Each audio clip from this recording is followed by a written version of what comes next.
नमस्कार बच्चों, आज मैं आपके सामने आरोह भाग 1 के काव्य खंड से घर की याद नामक पाठ बताने जा रहे हैं। पिछले अपने 2 भागों में मैंने घर की याद पाठ की व्याख्या आपको बताई थी, जो कि भवानी प्रसाद मिश्र जी द्वारा लिखी गई है।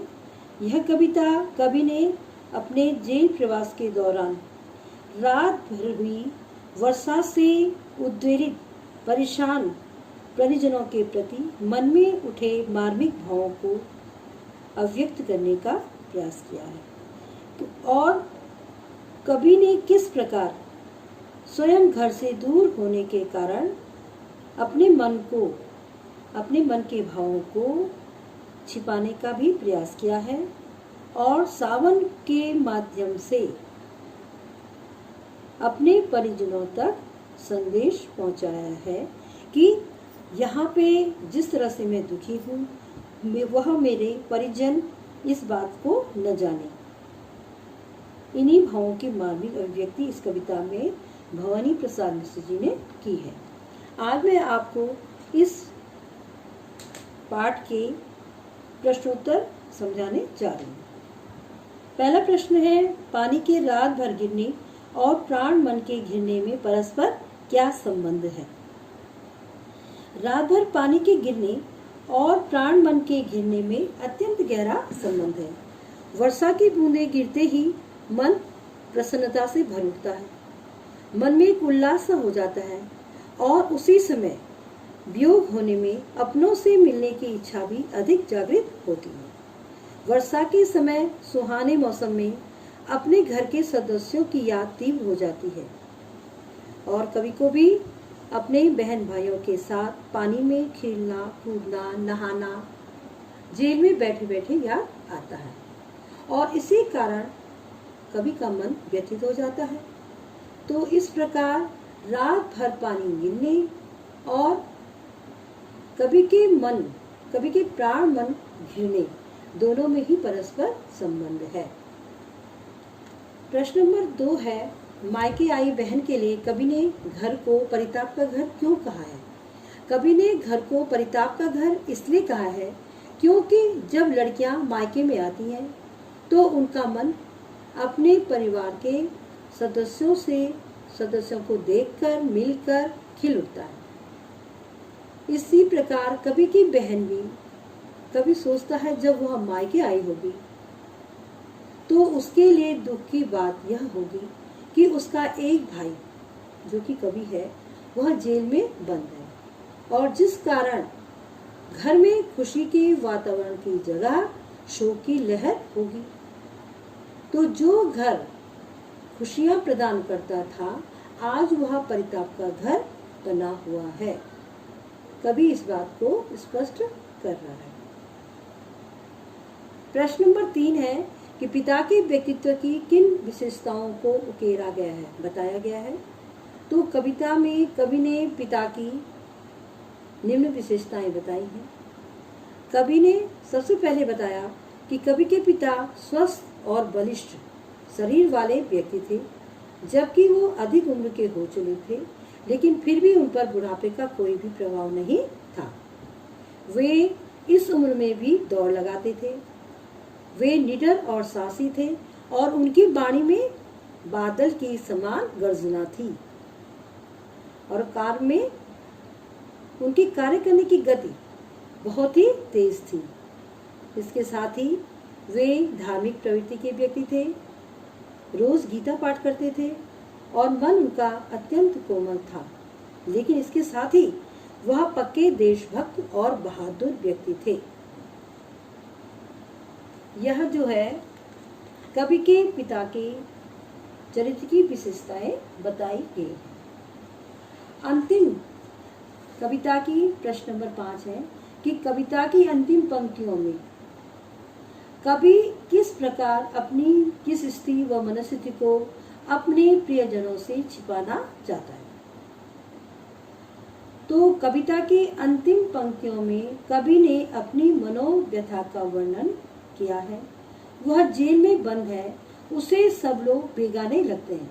उसे कोई वहाँ अपना नहीं लगता और इसलिए वह हर आदमी से दूर भागता है। उसे एकांत में रहना बहुत अच्छा लगता है और अपने प्रियजनों की स्मृति में वह खोया रहता है। बाहर बादलों की गर्जना व मूसलाधार वर्षा के कारण उसका जो मन है वह अपने प्रियजनों के पास है। वास्तव में कभी जेल की यातनापूर्ण एवं कष्टदायी स्थितियों से दुखी है। अतः वह जेल के उस यातनापूर्ण जीवन व अपनी व्यथित मनस्थिति को अपने प्रियजनों से छिपाना चाहता है, नहीं तो वे लोग भी दुखी होंगे। इसलिए वह सजीले सावन उसको संबोधित करते हुए सावन को कहता है कि यहाँ की जो स्थिति है, यहाँ का वर्णन मेरे प्रियजनों के पास जाकर के न कहना कि यहाँ पे क्या हो रहा है। आगे जो प्रश्न है वो बताई जा रही हूँ, जो कि विषय वस्तु पर आधारित होते हैं। पिता कवि को सोने पे सुहागा क्यों मानते हैं? पिता को अपनी सभी बेटे बड़े प्यारे हैं, परंतु उन्हें सबसे अधिक स्नेह कवि से है। कवि ने अपने आप को देश सेवा में समर्पित करके उनके सिखाए गए नियमों तथा सिद्धांतों को क्रियान्वित किया और अपने माता पिता का नाम उज्जवल किया। इसलिए कवि के पिता उसे सोने पे सुहागा कहते थे। कविता पढ़ने के पश्चात कवि की माँ के बारे में क्या छवि उभरती है? कविता पढ़ने के पश्चात हमें यह पता चलता है कि कवि की माँ भले ही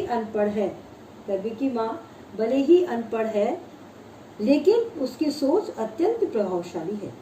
उसे इस बात का दुख अवश्य हो रहा है कि उनका एक बेटा उनसे दूर कारावास में है, परंतु उन्हें इस बात पर गर्व भी है कि कवि ने देश हित में स्वयं को समर्पित कर दिया है। कवि यदि ऐसा न करता तो वह लज्जित हो जाती। मुश्किल समय में जब कवि के पिता भावुक होकर रो पड़ते हैं, तब वे ही उन्हें धीरज बनाती हैं और पूरे घर को संभालने का प्रयास करती हैं। इससे उनकी सहनशीलता व देशभक्त होने वाली छवि उभरती है। कवि द्वारा सावन के माध्यम से झूठा संदेश भिजवाना क्या दर्शाता है? कवि द्वारा सावन को दूत बनाकर अपने पिता को झूठा संदेश भिजवाना यह दर्शाता है कि कवि अपने पिता को व्यथित और दुखी नहीं देख सकता। उसके पिता दुखी न हो, इसलिए वह अपने दुख और संताप को छिपाने के लिए तैयार है और सावन से कहता है कि वह यहाँ की बात कोई भी मेरे घर में जाकर न कहे। कवि ने स्वयं को अभागा क्यों कहा है? कवि को स्वतंत्रता आंदोलन में शामिल होने के कारण कारावास की सजा मिली। उसे जेल जाने के कारण उसके माता पिता अत्यंत दुखी थे और वह स्वयं को उनके दुख का कारण समझ रहा था, इसलिए कवि ने स्वयं को अभागा कहा है। तुम बरस लो वे न बरसे पंक्ति का भावार्थ स्पष्ट कीजिए। प्रस्तुत पंक्ति के माध्यम से कवि बादल से अनुरोध करते हुए कहता है कि हे सावन तुम बरस लो, अर्थात तुम्हारे बरसने से क्या होगा? जगत का कल्याण होगा, इसलिए तुम बरसो, परंतु तुम मेरे पिता से ऐसा कुछ न कहना जिससे वे दुखी हो। तुम्हारा बरसना तो लोगों के लिए मंगलमय होगा, लेकिन मेरे पिता के लिए दुख भरा हो सकता है, इसलिए तुम उन्हें कुछ न बताना। यदि उन्हें मेरी यातना के बारे में पता चला तो उनके दुखी होने से मुझे अत्यंत पीड़ा पहुंचेगी। अब मैं यहाँ पे अपना पाठ समाप्त कर रही हूँ। आशा है कि आपको